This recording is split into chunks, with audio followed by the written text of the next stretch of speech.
ঘূৰকলি যুগে মল মতি মনুষ্যৰ নাহি আন ধৰ্ম হৰি কীৰ্তনত পৰ। এতিয়া আমি কলি যুগৰ মানুহ, এতিয়া আমাৰ মনবিলাক মলমতি বুলি কৈছে।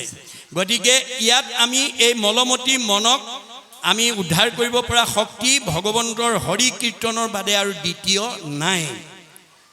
শৰীৰত আছে কলি কীৰ্ত যত দুখ, গুচুক প্ৰথমে কৰা হৰি হৰি ঘোষ।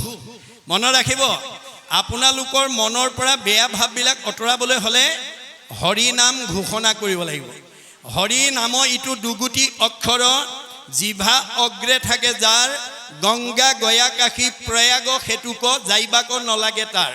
মনত ৰাখিব, ভগৱন্তৰ হৰি নামটো দুটা আখৰে ভৰা। দুটা আখৰৰ হৰিনাম যদি কাৰোবাৰ মুখত অনগল হৈ থাকে, তেওঁ গংগা গয়া কাশী প্ৰয়াগ মানে পুষ্কৰলৈ যাব নালাগে। মনত ৰাখিব কথাটো। আমাৰ মাধৱদেৱে কৈছে যে ভগৱন্তৰ হাজাৰটা নামৰ দুটা আখৰৰ নাম যদি আমাৰ পৰিয়ালৰ, আমাৰ ঘৰখনৰ, আমাৰ সমাজৰ প্ৰত্যেকৰ মুখতে যদি আমি নিশ্চিত কৰিব পাৰোঁ, হাজাৰটা নামৰ পৰা এটা নাম যদি আমাৰ ঘৰখনৰ প্ৰত্যেকৰ মুখতে যদি আপোনালোকে নিশ্চিত কৰাব পাৰে, তেতিয়াহ'লে আমাৰ কোনো অমংগলে আমাক স্পৰ্শ কৰিব নোৱাৰে। মাধৱদেৱে ঘোষাত লিখিছে, ৰাম কৃষ্ণ নাম যিটো সদায় ফুৰে গায়, সদায়েই মংগল তাৰ অমংগল নাই। মনত ৰাখিব কথাটো। আমাৰ হাজাৰ নামেৰে হৃদয় পুঞ্জীভূত কৰি ৰাখিছে।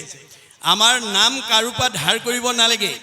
হিয়াৰ মাজে নামৰ ভাণ্ডাৰ, মুখে বাজ হয়। আমি প্ৰত্যেকজন সদস্যৰ মুখত যাতে ভগৱন্তৰ হাজাৰটা নামৰ পৰা এটা নাম যাতে ক'ব পাৰে, এহেজাৰ এফাকি ঘোষাৰ পৰা যাতে এফাকি ঘোষা গাব পাৰে, তাৰ প্ৰতি আপোনালোকে গুৰুত্ব দিব লাগিব।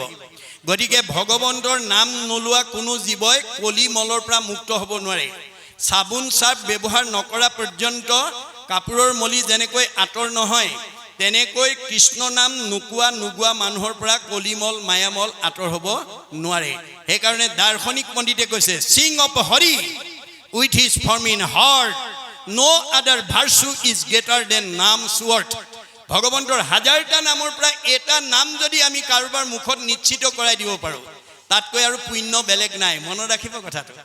এই কথাৰ ওপৰত আমি গুৰুত্ব দিব লাগিব।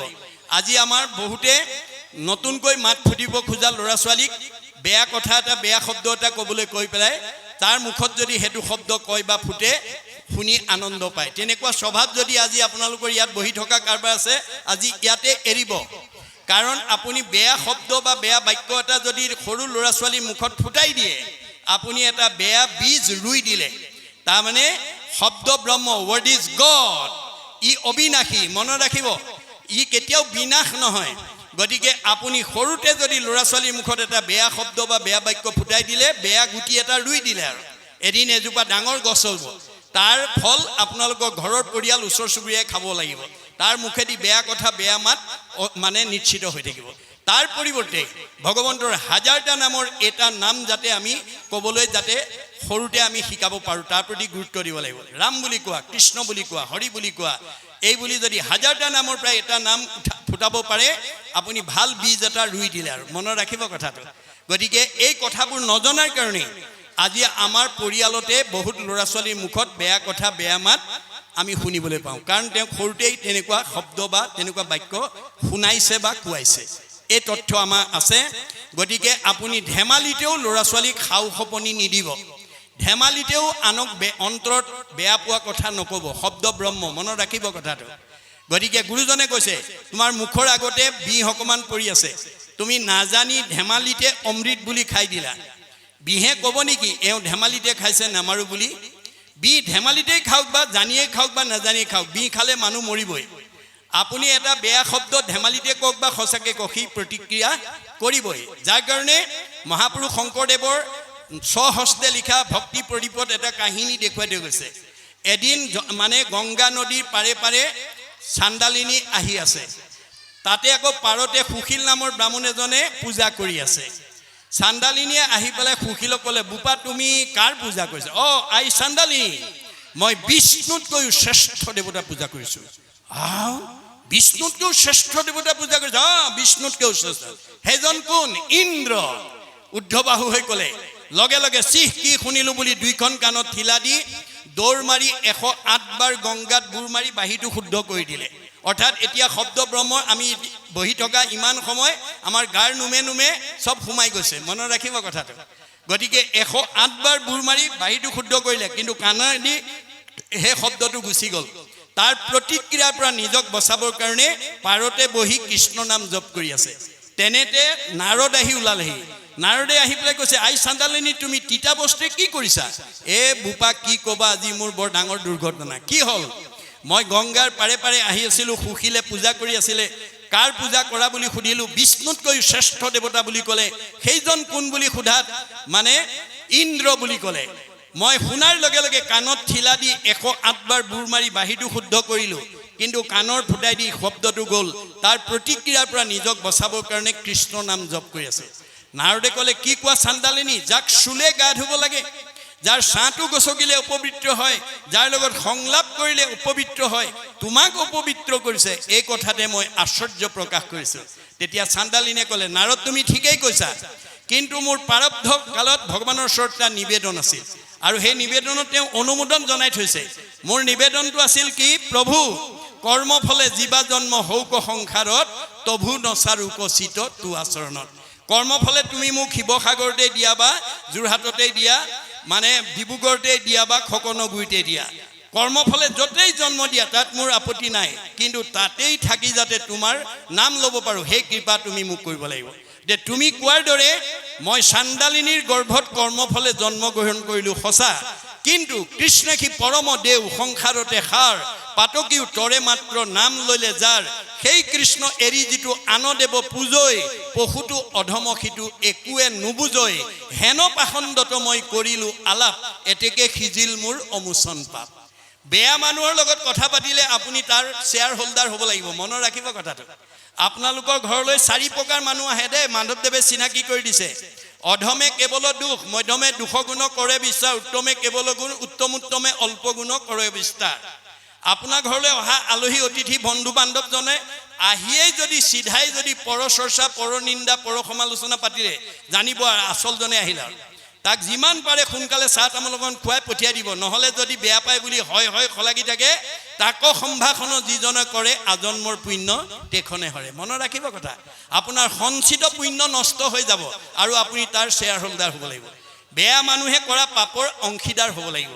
সেইকাৰণে আমাক গীতা ভাগৱতে কেৱল নিয়মৰ কথা কৈ আছে দেই, আমাৰ নীতি সদাচাৰ জীৱনশৈলীৰ পদ্ধতিৰ কথা কৈ আছে, কিন্তু কওঁতে কাহিনী উপকাহিনী আখ্যান উপাখ্যানৰ মাজেদি কৈ আছে। গতিকে আমি ভাগৱত শুনি কি কাৰণে শুনিবলৈ আহিব লাগে? বেয়া এৰি ভাল ল'বৰ কাৰণে। বেয়া এৰি ভাল লোৱাটোৱেই বৈজ্ঞানিক দৃষ্টিভংগী। ভাগৱতে মাত্ৰ 2টা দিশ দেখুৱাইছে, এটা পোহৰ এটা আন্ধাৰ, এটা দিন এটা ৰাতি, এটা ভাল এটা বেয়া, এটা আগম এটা নিগম, এটা প্ৰবৃত্তি এটা নিবৃত্তি, এটা সকাম এটা নিষ্কাম। আমি কোনটো পথে যাব লাগিব? ভাগৱতে মাত্ৰ পদ্ধতি দেখুৱাই আছে, মনত ৰাখিব। ইয়াত 8 প্ৰকাৰ সদাচাৰ, প্ৰধানকৈ 8 প্ৰকাৰ সদাচাৰৰ কথা উল্লেখ আছে। 8 প্ৰকাৰ সদাচাৰ যদি আমি ভাগৱত শুনি শিকি ল'ব পাৰোঁ আৰু ল'ৰা ছোৱালীক শিকাব পাৰোঁ, আপোনালোকৰ ঘৰৰ কোনো সদস্য 100 বছৰ আগত মৰিব নালাগে, আৰু কোনো সদস্যৰ শৰীৰত ৰোগ ব্যাধিয়ে দেখা দিব নোৱাৰে। মনত ৰাখিব কথাটো। আজি আমাৰ বহুত উঠি অহা প্ৰজন্মই ভাগৱতৰ চৰ্চা নকৰাৰ কাৰণে, ভাগৱতৰ নিয়ম সদাচাৰ নজনাৰ কাৰণে, অনাচাৰ বেবিচাৰ ভ্ৰষ্টাচাৰ কৰাৰ কাৰণে আমাৰ বহুত উঠি অহা প্ৰজন্ম আমাৰ মাজৰ পৰা 100 বছৰ ভোগ কৰিবলৈ নোপোৱাকৈ গুচি গৈছে। কিন্তু ভগৱানে আমাৰ চবকে 100 বছৰ দিছে। মনুষ্যৰ আয়ুষত বৰিষ সংসাৰ, মানুহ মাত্ৰেই মই 100 বছৰ দিছোঁ, কাকো কমাই দিয়া নাই। কিন্তু গুৰুৰূপে মই নিয়ম বান্ধি থৈ আহিছোঁ ভাগৱতত। ভাগৱত শুনি যদি 8 প্ৰকাৰ সদাচাৰ মানিব পাৰা, তুমি আয়ুস বঢ়াব পাৰিবা। আমাৰ কেইবাজনো আটা পুৰুষে শংকৰ মাধৱৰ পৰাই ভাগৱত ব্যাখ্যা শুনিছিল, কিন্তু তেওঁলোকৰ এটা চাৰিত্ৰিক বৈশিষ্ট্য আছিল, গুৰুতকৈ শিষ্য জ্ঞান, খুচৰি খুচৰি লয় জ্ঞান। নজনা কথাবোৰ চব শিকি ল'লে। শিকাওঁতা মাধৱদেৱ 107 বছৰ জীয়াই থাকিলে, শিকাওঁতা শংকৰদেৱ 120 বছৰ জীয়াই থাকিলে। তেওঁলোকৰ পৰা শিক্ষা লোৱা বদলা আটাই 130 বছৰ, ৰাম আটাই 140 বছৰ, মথুৰা দাস আটাই 151 বছৰলৈ আয়ুস বঢ়ালে। ভগৱানে দিয়া বয়স 100 বছৰে আছিলে। এই উপৰঞ্চি বয়সবিলাক কাৰ পৰা পালে? যিবিলাকে অনাচাৰ বেভিচাৰ ভ্ৰষ্টাচাৰ কৰিব। মনত ৰাখিব, আপোনালোকৰ 1 নম্বৰ খকনগুৰি গাঁৱৰ আটাইতকৈ বেছি বয়স পোৱা মতা মানুহ কোন আছে আৰু আটাইতকৈ বেছি বয়স পোৱা মাইকী মানুহ কোন আছে এবাৰ চাই লওক তেতিয়া ভাগৱতৰ দৰ্শনটো দেখা পাব যে সকলগুৰি যিজন মতা মানুহ নীতি সদাচাৰী আৰু ঈশ্বৰৰ প্ৰতি ভক্তি আছে তেওঁ আনবিলাকতকৈ আয়ুস বঢ়াব পাৰিব মাইকী মানুহ যিগৰাকী নীতি সদাচাৰী আৰু মানে ঈশ্বৰৰ প্ৰতি ভক্তি আছে তেওঁ অন্য মাইকী মানুহতকৈ আয়ুস বঢ়াব পাৰিব মনত ৰাখিব কথাটো যাৰ ভক্তি আৰু নীতি সদাচাৰ নাই সি কেতিয়াও 100 বছৰ ভোগ কৰিবলৈ নাপায় সেইকাৰণে কৈছে ঘোৰ কলি যুগে মলমতি মনুষ্যৰ নাহি আন ধৰ্ম হৰি কীৰ্তনত পৰ শৰীৰত আছে কলিকৃত যত দুখ গুচুক প্ৰথমে কৰা হৰি হৰি ঘোষ গতিকে আমাৰ কলি দুখ কিমান আছে আমাৰ কলিৰ জন্মৰ সম্পৰ্কে শাস্ত্ৰত উল্লেখ আছে ব্ৰহ্মাৰ তনুৰ পৰা কলি উপজিলা পৰম দাৰুণ বেশ বিৰিঞ্চি দেখিলা কোন কৰ্ম কৰো প্ৰভু কৰিও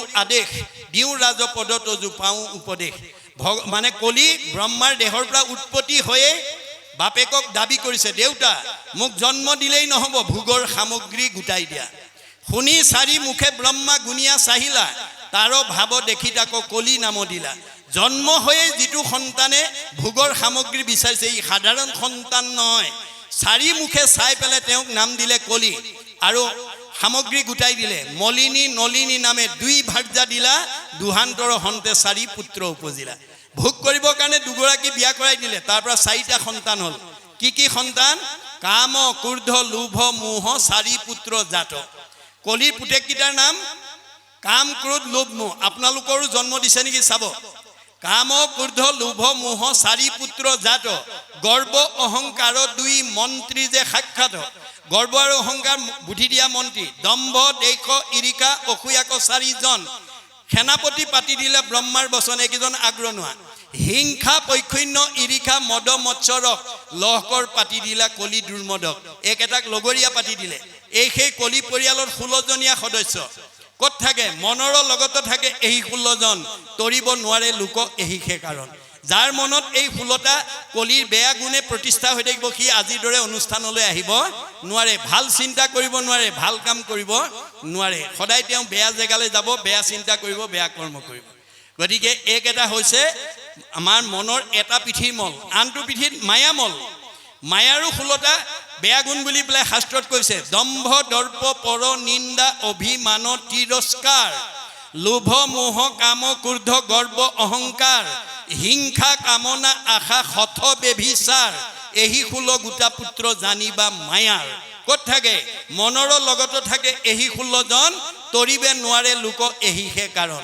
এতিয়া মায়াৰ 16টা কলিৰ 16টা দুই খুলং 32টা বেয়া ভাবে যাৰ মনত অধিষ্ঠান কৰিব সি কেতিয়াও ঈশ্বৰৰ ভক্তি কৰি ভাল জীৱন আগুৱাই নিব নোৱাৰিব যে এই 32টা বেয়া মল আমি মাৰিব লাগিব অৰ্থাৎ সংস্কাৰ কৰিব লাগিব কেনেকৈ আমাৰ এই কলি মল কিটা মাৰিবলৈ হলে মানে মাকে সুধিছে বুপাই ইয়াৰ পৰা মই কেনেকৈ উদ্ধাৰ হ'ম মা উপায় এটা আছে মন শুদ্ধি আদি কৰি যতেক আশ্ৰয় সৎসংগ সবাৰো মূল জানিবা নিশ্চয় আজিৰ দৰে সৎসংগ লৈ আহিব লাগিব জীৱেৰ দুৰ্ভেদ্য পাখ সংগক কহয় কিন্তু দুৰ্জনৰ সং তেজিবে লাগয় মা তুমি যদি জীৱনত ভাল মানুহ হ'ব খুজিছা বেয়া মানুহৰ সংগ ত্যাগ কৰিবা সেই সংগ নিতে যদি কৰে সাধুত মুখ্যৰ দুৱাৰ দেৱে হুৱে মুকুট আজিৰ দৰে সাধুৰ সংগত যদি আমি সংগ ল'ব পাৰো তেতিয়া চতুৰ্বৰ্গ সাধনৰ দুৱাৰখন ইয়াতেই খুলি যাব কেনেকৈ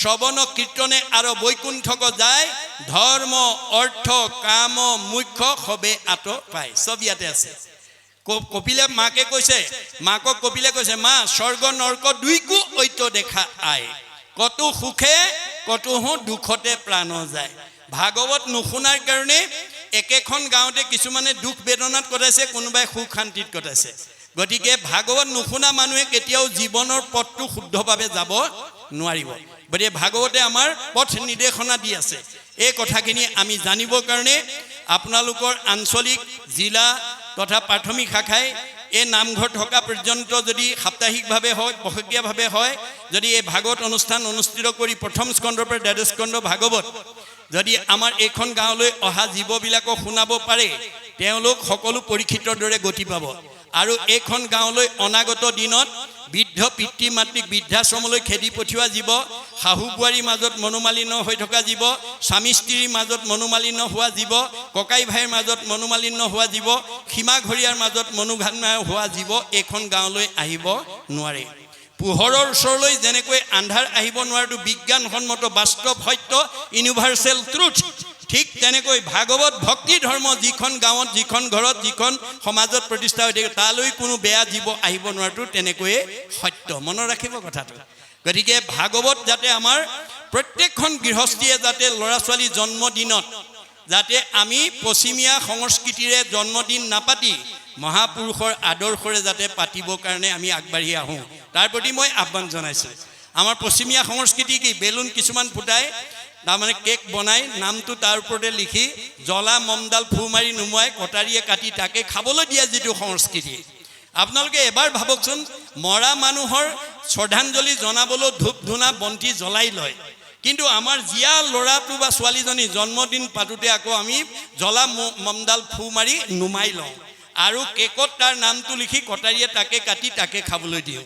এই অপসংস্কৃতি এৰি আমি যদি তেওঁৰ জন্মদিনত এই ভাগৱত একাধ্যায় পঢ়াই, এই ভাগৱত শুনিবলৈ কোন আহিব? ভগৱন্ত স্বৰূপ ভকত, হৰিৰ মূৰ্তিক হৰি ভক্তক দেখিবা, শক্তি অনুৰূপে তাৰ প্ৰীতি আচৰিবা, সমস্ত ভূততে আছে ভগৱান, সেহি ভাবি সবাকো কৰিবা বহুমান। আজি বৈকুণ্ঠৰ প্ৰতি কৃষ্ণ আহি 1 নম্বৰ খকনগুৰি পৰমানন্দ গাঁৱৰ কাৰোবাৰ গৃহস্থীৰ ল'ৰা ছোৱালীকেইটা পঢ়া শুনাত ভাল হ'ব, পৰীক্ষা ভাল হ'ব, আয়ুষ্মান ভৱ, ঘৰখন মংগল হ'ব বুলি ক'বলৈ নাহে। কোন আহিব? হৰিৰ মূৰ্তিক হৰি ভক্তক দেখিবা, শক্তি অনুৰূপে তাৰ প্ৰীতি আচৰিবা। কাৰোবাৰ অৱস্থা ভাল 100 জন মাতিছে, কাৰোবাৰ অৱস্থা বেয়া 10 জন মাতক, তাকে দিল খুচিকে দেই ভগৱন্তৰ সেৱা একদম অন্তৰ শুদ্ধভাৱে কৰিব, অন্তৰত কপট ৰাখি নকৰিব। ভকতক খুৱাবলৈ অনা কলকেইটা যিমান পাৰে ভাল আনিব, চেপেৰা চেপেৰি দাম কমটো বিচাৰি নুফুৰিব, যাতে বেয়া কলটো দেখি ভকতৰ মনত যাতে বেয়া ভাৱটো আহিব নালাগে। মনত ৰাখিব, আমাৰ বহুতে এই কথা নাজানি ভকত ভগৱন্তক খুৱাবলৈ অনাটা বা দিয়াটো কীৰ্তিমালি কৰে, তেতিয়া কিন্তু আপোনাৰ যজ্ঞ কেতিয়াও সফল নহ'ব। গতিকে যজ্ঞ কাক কৈছে? মুঠ চিত্ৰ দিয়া যিটো কৰৈ কৰ্ম ধৰ্ম, তাৰো নাম যজ্ঞ সখী কৈলো ইটো মত। গতিকে বেলেগ যজ্ঞ নাই, কলি যুগৰ যজ্ঞ হৈছে ভাগৱত যজ্ঞ, নাম যজ্ঞ, ভক্তি যজ্ঞ। গতিকে আমাৰ প্ৰত্যেকখন ঘৰতে পাৰিলেতো সদায়, নোৱাৰিলে সপ্তাহত, নোৱাৰিলে পষেকত, নোৱাৰিলে মাহেকত, নোৱাৰিলে 3 মাহত, নোৱাৰিলে 6 মাহত, নোৱাৰিলে বছৰেকত এদিন হ'লেও আমাৰ গৃহস্থী ধৰ্মত ভকতৰ পদধূলি পৰিবই লাগিব। ভকতৰ পদধূলি নপৰা ঘৰখন কেতিয়াও পবিত্ৰ হ'ব নোৱাৰে। 4ৰ্থ স্কন্ধ ভাগৱতত পৃথু প্ৰভুৱে কৈছে, যাহাৰ গৃহত নুহি উপগত একান্ত হৰি ভকত, তাৰ গৃহ ছয় সৰ্পৰ আলয় মহন্তৰ ইটো মত। যিখন ঘৰত ভকতৰ পদধূলি নপৰে, নাম নিশ্চিত নহয়, সেইখন ঘৰৰ মানুহৰ কাজিয়া পেচাল, মনৰ অসন্তোষ, জেদ ভাৱ, ঈৰ্ষা অসূয়াভাৱে প্ৰতিক্ৰিয়া কৰিবই, তেওঁলোক কেতিয়াও উদ্ধাৰ হ'ব নোৱাৰে। গতিকে ভগৱন্তৰ নাম প্ৰকাশ হ'বই লাগিব। হৰি নাম হুতাখন, পাপ সুখান বন, খনেকতে দহি কৰে চন। গতিকে আমাৰ প্ৰত্যেকখন গৃহস্থী ঘৰতে যাতে বছৰত এবাৰ হ'লেও যাতে ভকতৰ পদধূলি পেলাব পাৰোঁ, তাৰ কাৰণে আপোনালোকে ভাবিব দেই, ভাবে ন লভতে সৰ্বম। বহুত ধন টকা পইচা থাকিলেও ভাল কাম কৰিব নোৱাৰিবও পাৰে যদি নাভাবে। যদি নাভাবে, ভগৱন্তই কৈছে মই তোমাৰ হৃদয়তে আছোঁ, যেনেকৈ ভাবিবা সব আদায় কৰিব পাৰিব। ভাবে ন লভতে সৰ্বম, ভাবে ন দেৱ দৰ্শনম, ভাবে ন লভতে পৰম জ্ঞানম, তস্মাৎ ভাৱ অৱলম্বনম। ভাল কাম এটা কৰিবলৈ ভাবিব লাগিব। আজি 1 নম্বৰ খকনগুৰি পৰমানন্দ প্ৰাথমিক শাখাৰ ভকতসকল বা ৰাইজে জীৱনৰ আৰ্জনৰ সাৰ্থকতা কৰিছে। আজি প্ৰচাৰ শাখাৰ যোগেদি উদ্যোগত অনুষ্ঠিত এই মানে ভাগৱত পাঠ ব্যাখ্যা অনুষ্ঠান কৰি এই ভগৱন্ত স্বৰূপ ভক্তসকলক সেৱা শুশ্ৰূষাত যিটো আপোনালোকে কায়িক, মানসিক, বৌদ্ধিক, আৰ্থিকভাৱে ত্যাগ কৰি এটা খোজ আগবঢ়াইছে, তাৰ প্ৰতিটো খোজৰ মূল্য হ'ব পদে পদে অশ্বমেধ ফলং প্ৰাপ্নুতি নিত্যস্য। মনত ৰাখিব, আজি আপোনালোকে মানে অক্ষয় ধন সঞ্চয় কৰিলে আৰু লগত নিব নোৱাৰা ধন ঘটিলে, লগত নিব পৰা ধন ঘটিলে। এই আঁচনিবিলাক যাতে আমি প্ৰত্যেকেই যাতে ল'ব পাৰোঁ, তাৰ প্ৰতি গুৰুত্ব দিব লাগে। কাৰণ আপুনি ঘটা ধন টকা পইচা, গাড়ী মটৰ, পকা ঘৰ দুৱাৰ লগত নিব নোৱাৰিব। আজিৰ অনুষ্ঠানত খৰচ কৰাখিনি লগত যাব। যিমানে কৃষ্ণক দিয়ে সেহিকে অক্ষয়, ইহাকো নিবাকৈ একো জনে নপাৰে। এইটো ধন আমাৰ লগত যাব। এয়া হৈছে আধ্যাত্মিক উপলব্ধি দেই। এই বিশ্বাসেৰে আমি কাম কৰিব লাগিব। আমাৰ দাৰ্শনিক পণ্ডিত to be faithful to your land will be faithful to you. আপুনি মাটিডৰাক বিশ্বাস কৰি খেতি কৰিবলৈ শিকক। মাটিডৰাই বিশ্বাস ভংগ নকৰে। আপুনি ভগৱানৰ ওপৰত বিশ্বাস ৰাখি কাম কৰক। ৰাখে হৰি মাৰে কোনে, মাৰে হৰি ৰাখে কোনে, হৰিয়ে নাৰাখিলে জৰিয়ে ৰাখিব নোৱাৰে। প্ৰহ্লাদৰ দৰে এই সুদৃঢ় বিশ্বাস অন্তৰত ৰাখি কাম কৰিব লাগিব। যিটো কথা শুনি হিৰণ্যকশিপুৱে প্ৰতিবাদ কৰিছিল কি বুলি, হৰিষি যদি জগতৰ ঈশ কহ তাৰ কোনো উদিশ। হৰিয়ে যদি তোৰ জগতৰ ঈশ্বৰ হয় ক তোৰ ঈশ্বৰ ক'ত আছে। শুনিয়া প্ৰহ্লাদে বোলয় বাণী ব্যাপকত বিভু প্ৰভু চক্ৰপাণী। মোৰ ভগৱন্ত সমস্ত জগততে বায়ুৰূপে বিৰাজমান হৈ আছে। সমস্ত জগতে আচন্ত স্বামী স্ফটিকৰ স্তম্ভে দেখোঁ আমি। পকা খুঁটাটোলৈকে আঙুলিয়াই দিলে। যিটো প্ৰহ্লাদৰ কাৰণে সম্ভৱ হিৰণ্যকশিপুৰ কাৰণে অসম্ভৱ। ভগৱন্ত ব্ৰহ্মাক কৈছে মোৰ জাতিকুল ক'ত দেখিছা। মোৰ জাতিকুলকৈতো আছে সৃষ্টিকৰ, মৎস্য কুৰ্ম শুকৰ আদি ধৰো কলেবৰ। মই তথাপিও মাছ কাছ গাহৰি হ'ব লগা হয়। কিয়? স্বভাৱতে অজময়ী জন্ম নাহি যাৰ, ভকতৰ ইচ্ছাই মই ধৰো অৱতাৰ। মই ভকতৰ ইচ্ছা পূৰণৰ কাৰণে অৱতাৰ ধৰি আছো, ধৰি থাকিম। গতিকে আপোনালোকৰ ঘৰখনৰ পৰিয়ালটো যাতে ভকত কৰিব পাৰে আৰু আপুনি যাতে নিজে ভকত হ'ব পাৰে তাৰ প্ৰতি গুৰুত্ব দিব লাগিব। কাৰণ ভগৱন্ত ভকত বৎসল। ভগৱন্তই নিজতকৈও ভকতক ভাল পায়। উদ্ধৱক যাবৰ সময়ত কৈছে ব্ৰহ্মা হৰ হলায়ুধ লক্ষ্মী প্ৰিয় যাৰা। মই ব্ৰহ্মাকো ভাল পাওঁ, দাদা বলভদ্ৰকো ভাল পাওঁ, শিৱকো ভাল পাওঁ। এওঁলোক তিনিজনতকৈ মোৰ ভাৰ্যা লক্ষীক মই বেছি ভাল পাওঁ। লক্ষীতকৈও পৰম সুন্দৰ মোৰ দেখা ইটো কায়া। মোৰ নিজৰ ভাৰ্যাজনীতকৈ মই নিজৰ দেহটোক ভাল পাওঁ আৰু মোৰ দেহটোতকৈও সবাতো অধিক তুমি মোৰ প্ৰিয়তম, নাহি আন বান্ধৱ উদ্ধৱ তুমি সম। মই নিজৰ দেহটোতকৈ তোমাক ভাল পাওঁ। মনত ৰাখিব কথাটো। ভগৱানে নিজতকৈও ভকতক ভাল পায়। তেতিয়াহ'লে ভগৱন্তৰ প্ৰিয় হ'বলৈ হ'লে আমি ভকত হ'ব লাগিব। ভকত হ'বলৈ কাণত গামোচা চেলেং ল'লেই নহ'ব।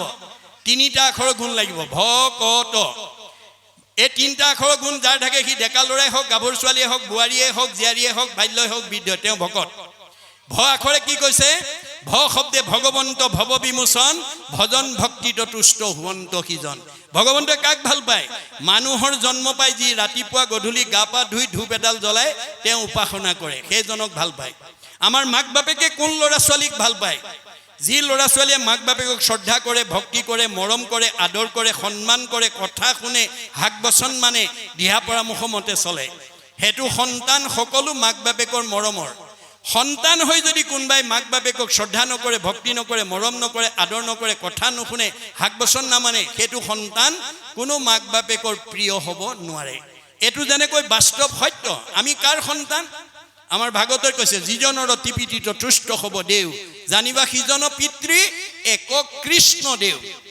আমাৰ সকলোৰে পিতৃ কৃষ্ণ, আমি তেওঁৰেই সন্তান। এতিয়া আমি তেওঁৰ সন্তান হৈ আপুনি তেওঁৰ ঈশ্বৰৰ নাম লৈছেনে নাই, গাইছেনে নাই, কৈছেনে নাই, তাৰ ওপৰতহে আপোনাৰ শাৰীৰিক, মানসিক, বৌদ্ধিক বিকাশ নিৰ্ভৰ কৰিব।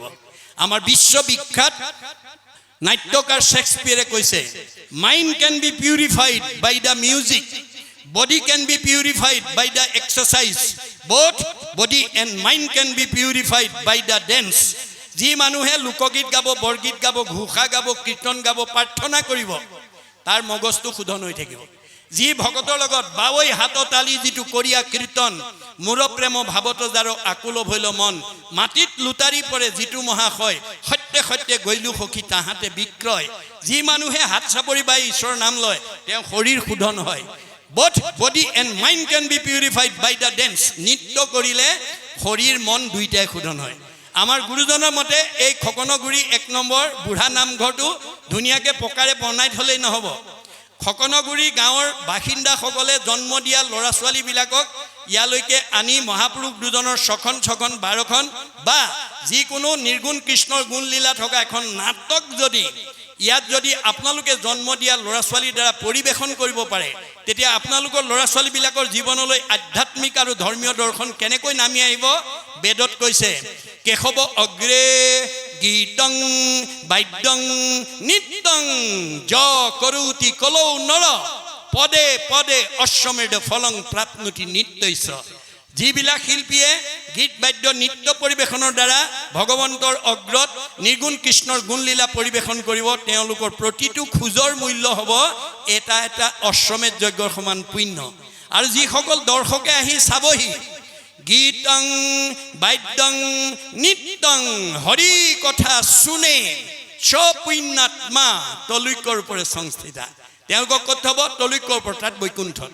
আজি যে আপোনালোকে ঈশ্বৰৰ কথা শুনিবলৈ আহিলে, আমাৰ জীৱকেইটাক ভগৱানে ক'ত দিব? বৈকুণ্ঠত। কিন্তু আজিয়েই শুনিলোঁ আৰু কালিৰ পৰা এৰিলোঁ, নহ'ব। এক ক্ষণ মানে যিটো শুনে কৃষ্ণ কথা, এক ক্ষণ 4 মিনিট 24 ঘণ্টাৰ ভিতৰত আমাৰ ঘৰখনৰ প্ৰতিজন সদস্যই, আমাৰ সমাজখনৰ প্ৰতিজন সদস্যৰ মুখত যাতে ঈশ্বৰৰ কথা এটা কোৱা শুনা গোৱাৰ কাৰণে যাতে আমি 4 মিনিট সময় ভগৱানৰ কাৰণে দিব লাগিব। ভগৱানে কৈছে তোমাক 24 ঘণ্টা দিছোঁ, মোৰ কাৰণে 4 মিনিট দিবলৈ নাপাহৰিবা। আজি এই দৰ্শনটো নজনাৰ কাৰণে আমাৰ সমাজত এতিয়া এনেকুৱা বহুত মানুহ আছে, 4 মিনিট সময়ো ঈশ্বৰৰ কথা শুনিবলৈ, ক'বলৈ, ভাবিবলৈ, গাবলৈ সময় নাই। তাৰ অৱস্থা কি হ'ব? অৰ্জুনক উদ্দেশ্যি কৈছে, আৰু হেৰা শুনা তুমি, একবিনে নহ দুই, অবিদ্যা মায়াত ভিন্ন দেখি। হে অৰ্জুন, তুমিয়ে মই একেটাই। মায়াত থকাৰ কাৰণে মানুহে আমাক দুটা দুটা বুলি ভাবে। মোৰ অংশ জীৱ তুমি, মই আত্মা অন্তৰ্যামী, এই হেতু তুমি মই সখী। তুমি মোৰ অংশ জীৱ অৰ্জুন, সেইকাৰণে তুমিয়ে মই সখী। এতিয়া অৰ্জুনৰ লগত যদি সখী, আমাৰ লগত হয়নে নহয়? আমি তেওঁৰে জীৱ হয় নহয়? তোমাৰে সেই অংশ আমি যত জীৱ যাক। তোমাৰ মায়াই প্ৰভু বান্ধিলে আমাক, এতিয়া তেওঁৰ মায়াই পাই তেওঁৰ কথা শুনিব পৰা আঁতৰি থাকোঁ।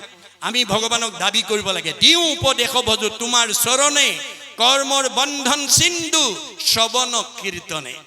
আমি যি কৰ্মবন্ধৰ কাৰণে সংসাৰলৈ বাৰে বাৰে আহিব লগা হৈছে, ভাগৱত শুনাৰ লগে লগে ভিদ্যতে হৃদয় গ্ৰন্থি সিদ্ধতে সৰ্বসঞ্চয়, বেদে কৈছে ভাগৱত শুনাৰ লগে লগে আমাৰ মানে কৰ্মবন্ধ গাঁঠিবিলাক খুলি যাব, সংশয়বিলাক দূৰ হ'ব। সেইকাৰণে আমি ভাগৱত শুনিবলৈ আহিব লাগে। আৰু এই পৰিৱেশটো আমি ঘৰখনৰ পৰা ধৰি আমাৰ জিলাখনলৈকে আমি আগুৱাই লৈ যাব লাগে। তেতিয়াহ'লে আমাৰ এইখন জিলাৰ সকলো মানুহ আধ্যাত্মিকমুখী হৈ যাব, ধৰ্মমুখী হৈ যাব। ইয়াতে আমি বৈকুণ্ঠৰ সুখ, স্বৰ্গৰ ভোগ লাভ কৰিম। আজি শাস্ত্ৰ নুশুনাৰ কাৰণে আমি শত্ৰু শূন্য হ'ব পৰা নাই। আমাক বহুতে বেয়া পায়, কিয়? আজি একেখন খাকনগুৰি গাঁৱত বহুত ধনী মানুহ আছে, বিদ্যাৱন্ত আছে, সম্পদশালী আছে, কিন্তু সমাজে বেয়া পায়। গণ্ডগোলটো ক'ত লাগিলে? যে তেওঁ শাস্ত্ৰৰ জ্ঞান নাজানে। আমাৰ শাস্ত্ৰই ভাগৱতে কৈছে, শাস্ত্ৰ অনুবৰ্তী শত্ৰু নুহি উত্তপন। যি মানুহে শাস্ত্ৰ শুনে, পঢ়ে আৰু বুজে, তাৰ কেতিয়াও শত্ৰু থাকিব নোৱাৰে। কিয়? তেওঁ ব্যৱহাৰ কৰিব জানে। কেনেকৈ? সমানত মৈত্ৰী, উত্তমত সতকাৰ, দৰিদ্ৰত দয়া কৰি বেক বাৰম্বাৰ। আমাৰ আচৰণটো কেনেকুৱা হ'ব লাগে? আমাৰ সমান বয়সৰ জনক বন্ধু ব্যৱহাৰ কৰিব লাগে।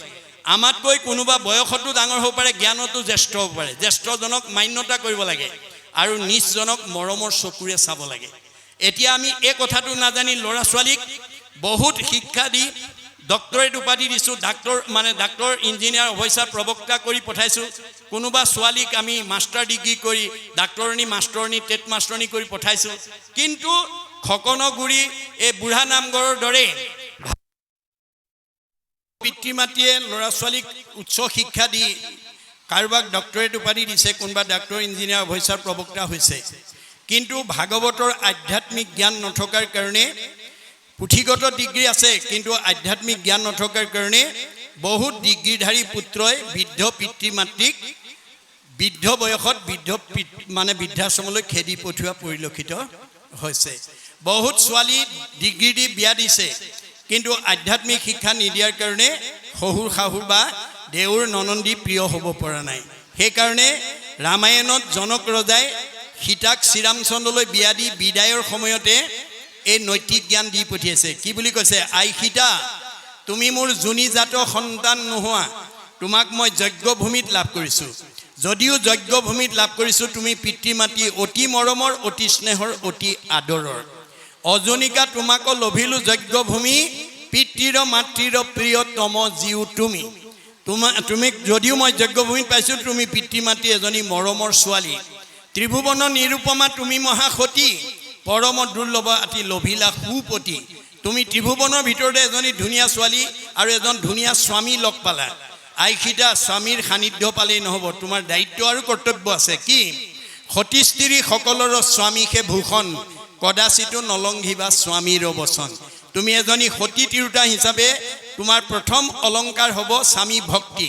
স্বামী বাক্য কেতিয়াও উলংঘা নকৰিবা। স্বামীক নুসুধাকৈ কলৈকো নাযাবা। স্বামীক আগতে খাবলৈ নিদিয়াকৈ তুমি নাখাবা। গতিকে অকল স্বামী সেৱাতে আবদ্ধ হৈ নাথাকিবা। একচিত্তে সেৱা কৰি বাহা সৰ্বক্ষণে, কৰিবা শুশ্ৰূষা শহুৰ শাহুৰ চৰণে। স্বামীৰ উপৰিও শহুৰ শাহুৰকো যথোচিত শ্ৰদ্ধা ভক্তি মৰম চেনেহ কৰিবা। অকল তাতেই সীমাবদ্ধ নাৰাখিবা, মানে নকৰিবা অৱহেলা। দেউৰ সবক কৰিবাহা দয়া আতি সমস্ত জনক।